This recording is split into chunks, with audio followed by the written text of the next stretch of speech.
O Jornal do Estado prossegue com a rodada de entrevistas com os candidatos a prefeito de Aracaju. A TV Atalaia abre espaço democrático para que os eleitores possam conhecer as propostas para Aracaju. E hoje eu vou conversar aqui nos estúdios com a candidata do Cidadania, a Daniele Garcia. Boa noite, candidata. Boa noite, Gilvan. Boa noite. A senhora, se eleita agora em novembro, será a primeira mulher a ser prefeita de Aracaju, né? Por que a decisão de disputar justamente a prefeitura aqui na nossa capital? Olha, Gilvan, num primeiro momento, a minha decisão de vir candidata a prefeita, ela partiu muito da minha atuação como delegada e do combate à corrupção, né? Foram 10 anos combatendo a corrupção e em todos esses anos eu pude ver o tanto, né, de mal que isso causa à população, né? O dinheiro que é desviado da saúde, da educação, da mobilidade urbana, do saneamento básico. E esse início de inquietação, né, do tanto que a corrupção afeta a vida das pessoas, me fez vir para a política. Mas hoje, sabe, Gilvan, mais do que a questão da corrupção, o que me move na política é a indignação, né? A minha indignação de ver tantas pessoas morando tão mal, como eu tenho visto, né? Morando na lama, morando sem qualquer tipo de esgoto, sem ter o que comer, sem uma escola para os filhos, sem acesso à saúde. Então, hoje, eu digo a você que isso é o que me move e o que vai me fazer lutar até o fim, com toda a minha força. Candidata, muitos dos seus adversários dizem que a senhora é muito dura nas suas respostas através dos programas eleitorais. Eu pergunto como tem sido a receptividade do aracajuano à sua candidatura à prefeitura de Aracaju. Olha, a receptividade tem sido a melhor possível, né? As pessoas me abraçam, me acolhem, né? Batem no peito e dizem, delegado, eu vou votar em você, com aquela esperança nos olhos. Isso me enche de alegria, né? Mas mais do que isso, me traz muita responsabilidade.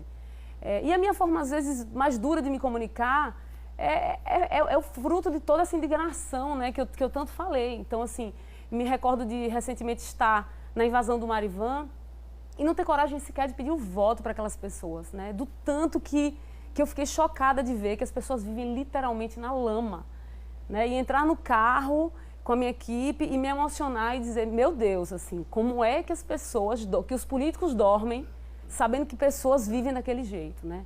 Então, talvez por eu não ser política, eu me indigne mais do que o normal, né? Mas é a minha forma de ser. Acho que, inclusive, a gente precisa dessa retidão, né, de caráter, dessa rigidez de atuação, para que a gente possa efetivamente resolver o problema das pessoas. Candidata, com relação ao combate à corrupção, que é uma de suas bandeiras, né, na sua campanha à Prefeitura de Aracaju, como a senhora pretende atuar nesse sentido? Olha, o combate à corrupção, com certeza, vai ser uma das marcas da nossa gestão, né? Inevitavelmente. É isso que eu trago comigo, toda a minha experiência policial, ela virá. Então, a questão do controle, né, da hierarquia, da disciplina, que eu acho que está precisando na gestão pública. E, óbvio, né, nós prevemos lá no nosso plano de governo uma secretaria específica para controle de todas as contratações, primeiro de revisão de tudo que já existe, né? E, num segundo momento, controle diuturno de todas as contratações, de tudo que se é feito na gestão, porque é aquilo, se eu tanto combati a corrupção e foi exatamente isso que me fez vir para a política, eu não posso permitir que nenhum ato de corrupção ocorra numa futura gestão minha, né?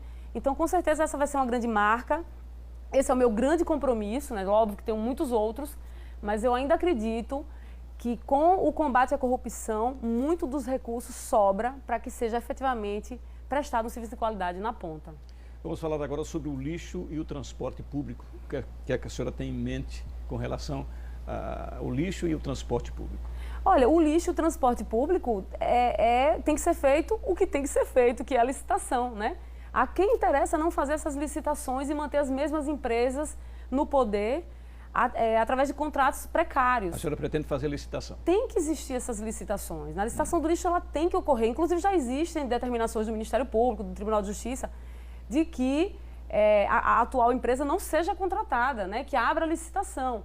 A prefeitura atual persiste, né, em contratá-la através de um contrato precário, né, um contrato emergencial, Mas isso vai ser corrigido imediatamente. A gente precisa ter a oportunidade de trazer outras empresas, né, que de repente prestem o mesmo serviço com a mesma qualidade, mas a um preço mais barato. No seu plano de governo, candidata, tem a criação de comitês estratégicos, não é verdade? Sim. Como será essa criação? Vejam, nós prevemos a criação de 4 comitês, né? O Comitê da Gestão, do Desenvolvimento, da Cidadania, das Cidades e da Dignidade.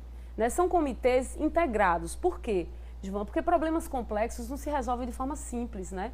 Então a gente precisa de integralidade desse serviço. Vou dar um exemplo simples. Às vezes, a dificuldade de uma criança de aprender na escola é um déficit alimentar. Às vezes a criança tem uma anemia profunda e ela tem dificuldade de aprender.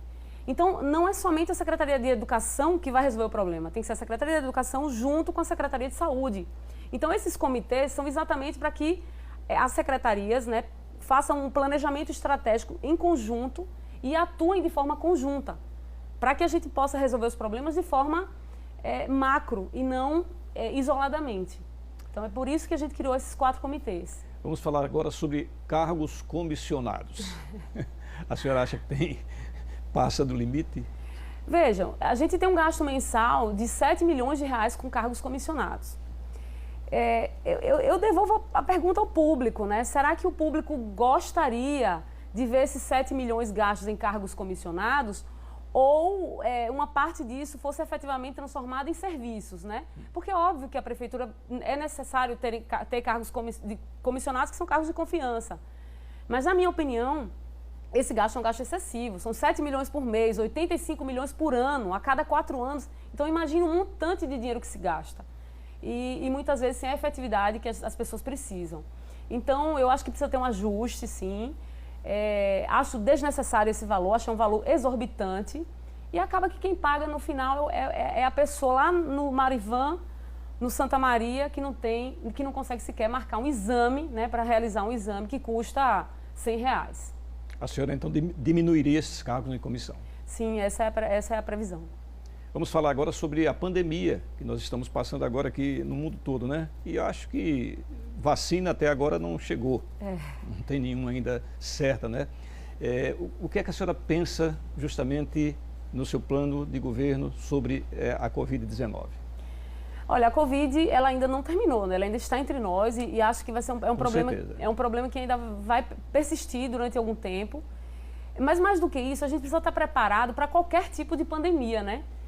Hoje é a Covid-19, amanhã pode ser a Covid-20, a Covid-21, enfim. Então a gente precisa estabelecer um fluxo de atendimento que esteja preparado para qualquer tipo de crise. E mais do que isso, a gente precisa, mesmo não sendo, a alta complexidade não sendo a atribuição do município, é responsabilidade do prefeito criar leitos de UTI na rede municipal, né? E o nosso grande gargalo durante essa pandemia agora da Covid-19 é exatamente moradores de Aracaju tendo que se deslocar para UTIs em outros municípios porque Aracaju não suportava essa demanda. Então, muito além das competências constitucionais, das atribuições, a gente precisa ter responsabilidade com a vida das pessoas, né? Então, a criação de leitos de UTI na rede municipal é urgente, né? Eles precisam estar sempre disponíveis. A gente precisa ter a gente tem 2 UPAs que precisam funcionar como porta de entrada efetivas, né? E a gente precisa estar preparado para qualquer tipo de crise. A gente ainda está no meio de uma crise, mas outras virão. É por isso que a gente fala nos comitês integrados, né? Para que os problemas não sejam resolvidos de forma isolada. É nisso que eu acredito. Vamos falar agora sobre o IDEB. O que é que a senhora tem assim em mente para melhorar a educação aqui em nossa cidade? Olha, o IDEB, nós temos o pior nota IDEB entre as capitais do Brasil. É uma verdadeira vergonha, né? Nós somos a capital do menor estado da federação. A gente podia ser modelo, não só na educação. Nós temos os piores índices, Gilvan. Qualquer índice que você quiser me perguntar, eu vou lhe dizer que a Prefeitura de Aracaju tem esses índices muito abaixo do esperado. E bem assim é com o IDEB, né? Então a gente precisa modernizar a educação. E veja que nessa pandemia, o que aconteceu? Os alunos ficaram totalmente prejudicados. Então a gente pode muito bem utilizar-se de exemplos como Sobral, no Ceará, ou Teresina, no Piauí, que são 2 cidades muito bem avaliadas nacionalmente pelo IDEB. E eles não fizeram grandes coisas, não precisaram reinventar a roda. É capacitação dos profissionais, é gratificação para aqueles que atingirem as metas, o estabelecimento de metas, né, claras, uma reformulação da grade curricular, é colocar o aluno na idade certa para aprender o conteúdo certo, né, e não permitir que as crianças não cheguem na escola e acabem se alfabetizando muito tarde. Então, são coisas simples, mas que precisa de um olhar mais cuidadoso, mais cauteloso, né, para que não passe em branco e a gente acabe tendo uma geração perdida com a educação muito fraca. Candidata, muito obrigado pela sua entrevista. Obrigada a você. Eu queria agradecer ao público, né, dizer que a receptividade tem sido muito boa, muito calorosa. E eu vou retribuir todo esse calor com o meu trabalho, com o meu suor, com a minha força, né, com essa coisa da mulher, que é o olhar cuidadoso para o cidadão, para as pessoas. É assim que eu quero me colocar na política, é assim que eu quero cuidar de você que me assiste agora. Boa noite para a senhora, viu? Obrigada. Amanhã, seguindo a ordem do sorteio, a entrevistada será a candidata pelo PSTU, Gilvani Santos.